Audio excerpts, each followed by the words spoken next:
Okay, now we start off with granulomatous thyroiditis. De Quervain thyroiditis कहते हैं और ये इंपॉर्टेंट है कि ये पेनफुल होती है, आपको याद रखना है एग्जाम पॉइंट ऑफ व्यू से, ये वैसे इंपॉर्टेंट नहीं है। अच्छा, इसके अंदर क्या होता है कि ये ज़्यादातर फीमेल्स को ही अफेक्ट करती है, ठीक है। और इसकी जो एसोसिएशन है वो है वायरल इन्फेक्शन के साथ, ठीक है।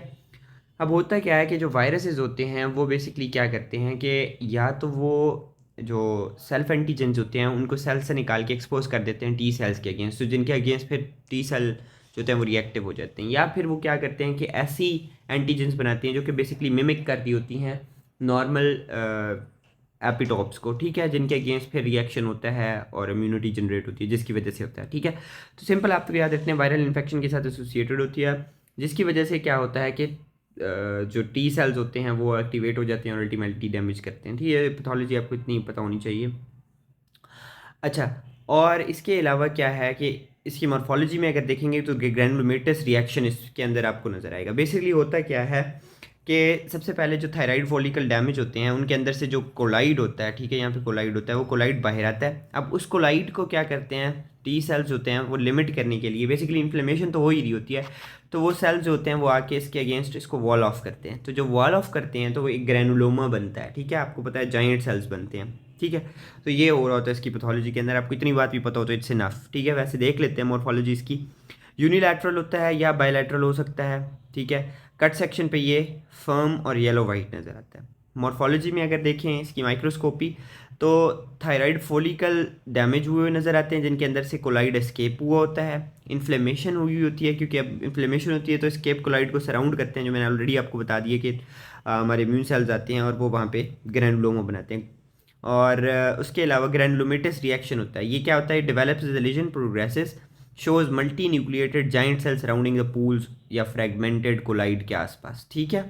तो ये आपको मैंने ऑलरेडी बता दी कि यही होता है, ठीक है। फाइब्रोसिस होता है ऑब्वियसली, जब इन्फ्लेमेशन खत्म होगी तो उसके बाद में इन्फ्लेमेशन खत्म होने के बाद वहाँ पे स्कार टिश्यू बन जाएगा। रीडल थायराइडाइटिस है, इट्स ऑल्सो नॉट इम्पॉर्टेंट, इसमें से आपको हशीमोटो ही करना है मेनली।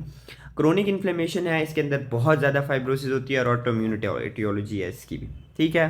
एक्सटेंसिव फाइब्रोसिस होता है और ये क्या होता है कि स्टोनी हार्ड अपेयरेंस देता है, ठीक है। जो फॉलिकल थायराइड का जो एरिया होगा रीडल थायराइडाइटिस में स्टोनी हार्ड होगा, और ये कार्सिनोमा के साथ मिमिक करता है, लेकिन कार्सिनोमा जो होते हैं वो टेंडर होते हैं, ये नॉन टेंडर है, ठीक है। अब हम एक इम्पॉर्टेंट टॉपिक की तरफ चलते हैं, थायरोटॉक्सिकोसिस।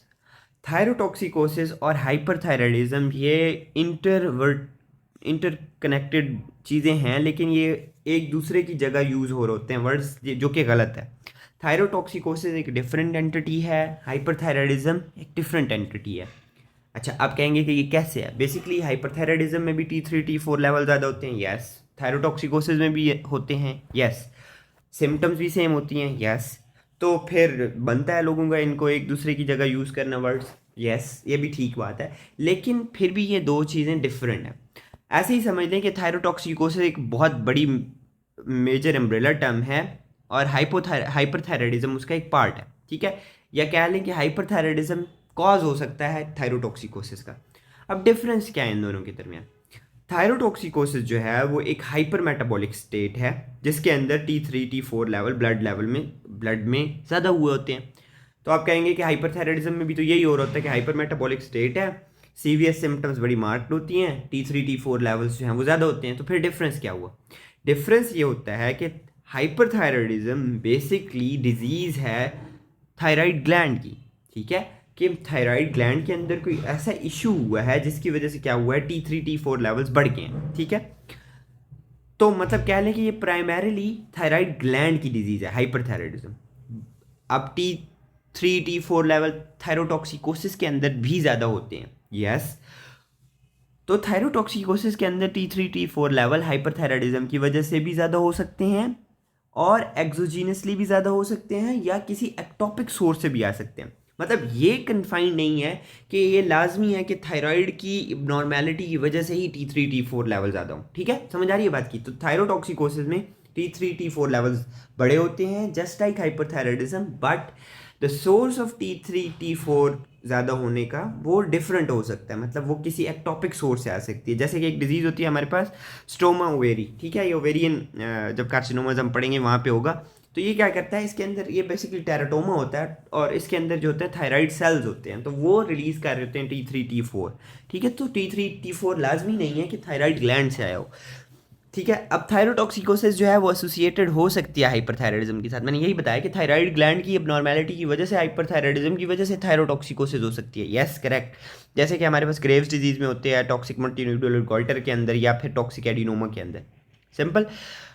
और इसके अलावा ये हाइपरथायराइडिज्म के साथ एसोसिएटेड नहीं भी हो सकती, जैसे कि कोई एक्टोपिक सोर्स हो, जैसे कि स्ट्रोमा ओवेरी, ठीक है, या ग्रैनुलोमेटस डिकोवेरिन, ये बेसिकली वायरल इन्फेक्शन की वजह से होता है, देन T3 T4 होता है। तो मेनली ये बात है कि थायराइड ग्लैंड के साथ अगर एसोसिएटेड है तो हाइपरथायराइडिज्म है, और hyperthyroidism can be a cause of thyrotoxicosis, but it could also have raised T3 T4 levels because of some ectopic source या कोई exogenous source, तो वो थायरोटॉक्सिकोसिस होगा, बट हाइपरथायराइडिज्म हम उसको नहीं कहेंगे, ठीक है।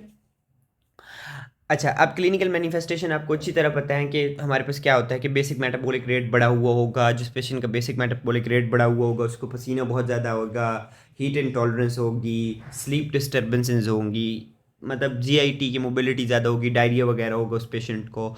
फाइन ट्रेमर्स क्लिनिकली बहुत इंपॉर्टेंट होता है चेक करना हाइपरथायराइड के पेशेंट के अंदर, ठीक है। तो ये सारा आपको पता है। सीवीएस की सिम्टम बड़ी मार्क्ड होती हैं, टेकीकार्डिया, पाल्पिटेशंस, हार्ट रेट बहुत ज़्यादा हुआ होता है।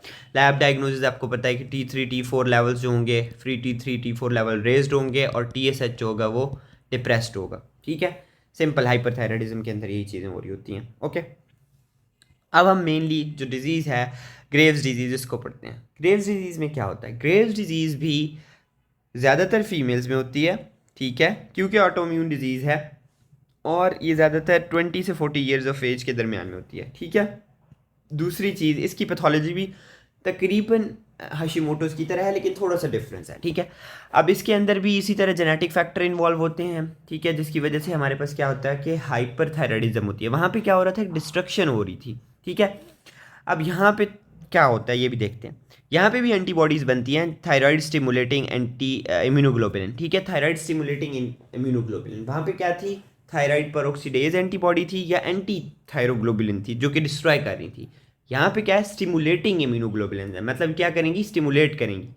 अब जो TSH की जगह जो रिसेप्टर होते हैं TSH के, वहीं पे आके TSI लग जाएगी, ठीक है, थायराइड स्टिमुलेटिंग इम्यूनोग्लोबुलिन। और वो क्या करेगी, वो एक तो उसकी एफिनिटी ज़्यादा होती है इन रिसेप्टर्स के साथ और इसका बाइंडिंग पीरियड बहुत ज़्यादा होता है। तो ये क्या करती रहेगी, स्टिमुलेट करती रहेगी थायराइड फॉलिकल्स को, जैसे कि TSH करता है कि और बनाओ T3 और बनाओ। तो T3 T4 लेवल्स बहुत ज़्यादा बनेंगे और वो बहुत ज़्यादा एबनॉर्मली रिलीज होंगे और हाइपरथायराइडिज्म होगी, ठीक है।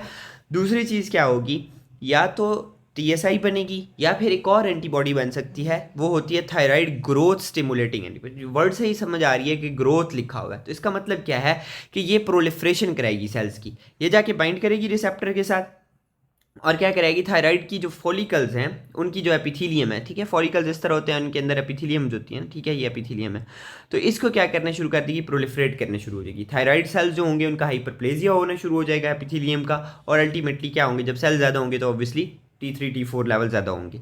एक और चीज़ है, वो क्या है कि thyroid stimulating hormone binding site पे इनहिबिटर के तौर पे एक एंटीबॉडी लग जाए, ठीक है। ये एक सेल है और उसके ऊपर एक रिसेप्टर लगा हुआ है जहाँ पे आके नॉर्मली TSH बाइंड करता है। अब एक एंटीबॉडी है जैसे कि TSH बाइंडिंग इनहिबिटर, ठीक है, ये अब क्या करेगी, ये TSH बाइंडिंग इनहिबिटर है, ठीक है, या कि यहाँ पे बाइंड करेगी और TSH को बाइंड नहीं होने देगी। अब इसकी वजह से क्या हो सकता है, या तो ये हो सकता है कि ये अगर स्टिमुलेट करे थायराइड को, इसके अंदर जो सेकंड मैसेंजर सिस्टम है वो अगर इस तरह से हो कि वो स्टिमुलेट करे टी सेल्स को, तो वो हाइपरथायराइडिज्म काज करेगा। लेकिन नॉर्मली क्या करेगी, TSH को बाइंड नहीं होने दे रही, और अगर अंदर कोई काम नहीं हो रहा, कोई स्टिमुलेशन नहीं हो रही, तो ये हाइपोथायराइडिज्म की तरफ भी लीड कर सकती है। क्यों, क्योंकि TSH ने नॉर्मली क्या करना था, TSH ने आके बाइंड करना था रिसेप्टर पे, सेल को एक्टिवेट करके T3 T4 बनाना था, ठीक है। अब ये क्या कर रही है, TSH को तो बाइंड नहीं होने दे रही। TSH जब बाइंड नहीं होगा तो अल्टीमेटली क्या होगा, TSH बाइंड नहीं हुआ और वो फिर T3 T4 की प्रोडक्शन नहीं होगी। लेकिन ये भी कर सकती है कि ये TSH की जगह बाइंड हो जाए, TSH को बाइंड ना होने दे, लेकिन स्टिमुलेट करे थायराइड सेल्स को और प्रोडक्शन करे T3 T4 की एक्सेसिवली, तो फिर ये हाइपरथायराइडिज्म की तरफ ले जा सकती है। लेकिन आपको दो बातें याद रखनी है यहाँ पे, अगर मैं आपको सिंप्लीफाई करूँ कि नॉर्मल एपिथेलियम थी, साथ में कोई जेनेटिक म्यूटेशन हुई जिसकी वजह से हमारे पास एंटीबॉडीज़ बनी। कौन सी एंटीबॉडीज़ बनी? TSI, और दूसरी है T growth factor stimulating immunoglobulin. इन दोनों ने क्या करना है? TSI ने क्या करना है? TSH की जगह रिसेप्टर पे बाइंड करना है, स्टिमुलेट करना है सेल्स को बहुत ज़्यादा और ओवर प्रोडक्शन कर देनी है T3 T4 की। दूसरी ने क्या करना है कि थायराइड की एपिथेलियम जो फॉलिकल्स की है उसको स्टिमुलेट करना है, उनका हाइपरप्लेजिया कर देना है, और जब सेल ज़्यादा होंगे तो T3 T4 लेवल ज़्यादा होंगे। ठीक है, मॉर्फोलॉजी पे आ जाते हैं। अब इसमें भी हमारे पास इनलार्जमेंट हुई होती है ग्लैंड की, लेकिन क्यों हुई होती है डिफरेंट बात है। ये आपको ना बड़े अच्छे से समझना है कि हमने कहा कि हशीमोटोस के अंदर भी हमारे पास ज़्यादा हुई है, मतलब ग्लैंड की थिकनेस, और यहाँ पे भी हमारे पास ग्रेव्स डिजीज़ में भी इनलार्जमेंट हुई है। दोनों के अंदर डिफ्यूज इनलार्जमेंट है, सिमेट्रिकल है। उसकी रीज़न क्या है? यहाँ पे हशीमोटोस के अंदर क्या हो रहा था कि T3 T4 लेवल कम हो रहे थे और TSH आके स्टिमुलेट कर रहा था कि हाइपरप्लेजिया करा रहा था स्टार्ट में इनिशियली, और दूसरा फिर बाद में क्या होता है कि इन्फ्लेमेशन हो जाती है और उसकी वजह से स्वेलिंग होती है। ठीक है, और इनलार्जमेंट होती है। ग्रेव्स डिजीज़ में थोड़ा सा उल्टा है। ठीक है, इसके अंदर TSH की जगह TSI बाइंड हो रही है। ठीक है, TSI ने भी यही काम करना है कि उसने हाइपरप्लेजिया करा देना है सेल्स का। जब हाइपरप्लेजिया होगा तो अल्टीमेटली सेल ज़्यादा होंगे, कोलाइड फॉलिकल ज़्यादा होगा, और फिर क्या हो जाएगी? इनलार्जमेंट हो जाएगी और डिफ्यूज सिमेट्रिकल इनलार्जमेंट हुई होगी। लेकिन यहाँ पे डिफरेंस ये है कि यहाँ पे नोड्यूल्स बन जाते हैं लेटर। ठीक है, यहाँ पे नोड्यूल्स नहीं बनते। ओके, अच्छा, वेट ज़्यादा हुआ होगा। कट सेक्शन पे जब आप देखेंगे तो ये सॉफ्ट एंड मीटी अपेयरेंस देगा, जबकि हशीमोटोस के अंदर क्या होता है? हशीमोटोस के अंदर फर्म अपेयरेंस होती है और निड्यूलर होता है। तो आप अगर डिफरेंस के तौर पे करेंगे याद तो आपको हो जाएगा। ये ग्रॉस हो गई। अब इसकी मॉर्फोलॉजी माइक्रोस्कोपिकली देखें। माइक्रोस्कोपिकली अगर आप देख रहे हैं तो थायराइड के जो फॉलिकल्स हैं, इधर आप देखेंगे कि यहाँ पे एपिथेलियम बहुत ज़्यादा है। ठीक है, एपिथेलियम बहुत ज़्यादा है। इसी तरह ये अंदर की तरफ इन्विजिनेट करके पैपिलरी पैटर्न दिखा रहे हैं। पैपिला क्या होता है? पैपिला बेसिकली होता है कि आपका इस तरह फिंगर लाइक प्रोजेक्शन होती है, लेकिन उनके अंदर फाइब्रोवेस्कुलर कोर होता है। तो ये इसके अंदर फाइब्रोवेस्कुलर कोर नहीं होता। ये याद रखना है आपने कि पैपिला फॉर्मेशन होती है लेकिन फाइब्रोवेस्कुलर कोर नहीं है। ये बेसिकली सिर्फ एपिथेलियल सेल्स हैं जो कि अंदर कोलाइड को तंग कर रहे हैं। कोलाइड को, ये नॉर्मल कोलाइड से जगह जो है, कोलाइड जो है वो कम हो जाएगा इन सेल्स का। ठीक है, क्योंकि एपिथेलियम बहुत ज़्यादा बनी हुई है। दूसरी अगर आप लोग देखें कि इसके स्ट्रोमा के अंदर आप लोगों को यहाँ पे कुछ प्लाज्मा बॉडीज़ मिलेंगी। वही थायराइड स्टिमुलेटिंग इम्यूनोग्लोबुलिन बननी है तो पहले प्लाज्मा एंटीबॉडीज़, प्लाज्मा सेल्स बनते हैं ना। ठीक है, अच्छा, दूसरी चीज़ आपको यहाँ पे यही पेपिलरी फोल्डिंग्स मिल गई है, पेपिला बन गया। ठीक है, पेपिलरी फोल्डिंग, पेपिला तो नहीं होगा, पेपिलरी फोल्डिंग्स ही कहेंगे, और एपिथेलियल का हाइपरप्लेजिया नज़र आ रहा है। ठीक है, ये इस पिक्चर में देख लें, यही बात मैंने आपको एक्सप्लेन की कि यहाँ पे हाइपरप्लेजिया हुआ है। सेकेंडली यहाँ पे लिम्फोसाइट्स भी कुछ मिल रहे हैं, प्लाज्मा सेल्स भी मिल रहे हैं इंटरस्टिशियम के अंदर, और कोलाइड जो है वो थिन है क्योंकि अंदर की तरह पेपिलरी फोल्डिंग्स हो गई हैं। ओके, तो ये आपको माइक्रोस्कोपी बहुत आसानी से समझ आ गई है, आई होप सो। ठीक है, थायराइड फॉलिकल इरेगुलर है, एपिथेलियल सेल जो कि लाइन कर रहे हैं इनको, अब वो बहुत ज़्यादा टॉल हैं और वो क्या है कि क्राउडेड है। ठीक है, पेपिला जो है वो भी बन रहा है, ये स्मॉल पेपिलरी फोल्डिंग्स बन रही हैं लेकिन विदाउट फाइब्रोवेस्कुलर कोर, ये बात याद रखनी है आपको। ठीक है, और आखिरी चीज़ है कोलाइड जो है उसके स्केफोल्ड मार्जिन हैं वो क्या हो रहा है? तंग हो रहे हैं। यहाँ पे देखिए आप। ठीक है, क्योंकि एपिथेलियम अंदर की तरफ इन्विजिनेट कर रही है, और लिम्फोसिटिक इन्फिल्ट्रेशन और प्लाज्मा सेल्स भी मिल जाएंगे। क्लिनिकल फीचर्स आपको ग्रेव्स डिजीज के क्या होता है? हाइपरथायराइडिज्म होता है, एक्सोफ्थैलेमस होता है, और प्री टिबियल मेक्सेडीमा है। ठीक है, प्री टिबियल, टिबिया नीचे बोन होती है हमारी, उसके आगे मेक्सेडीमा होता है। ठीक है, थायराइड स्ट्रोम क्या होता है कि जब बहुत एक्सेसिव हाइपरथायराइडिज्म होती है तो उसकी वजह से पेशेंट के अंदर सीवियस सिम्टम्स होती हैं, वो बहुत ज़्यादा मार्क्ड हो जाती हैं। टेकियारिथमियाज होती हैं, hyperpyrexia, vomiting with hypovolaemic shock and coma. ठीक है, थायरोटॉक्सिकोसिस, ऑब्वियसली ये हाइपरथायराइडिज्म जो है वो थायरोटॉक्सिकोसिस करा सकती है।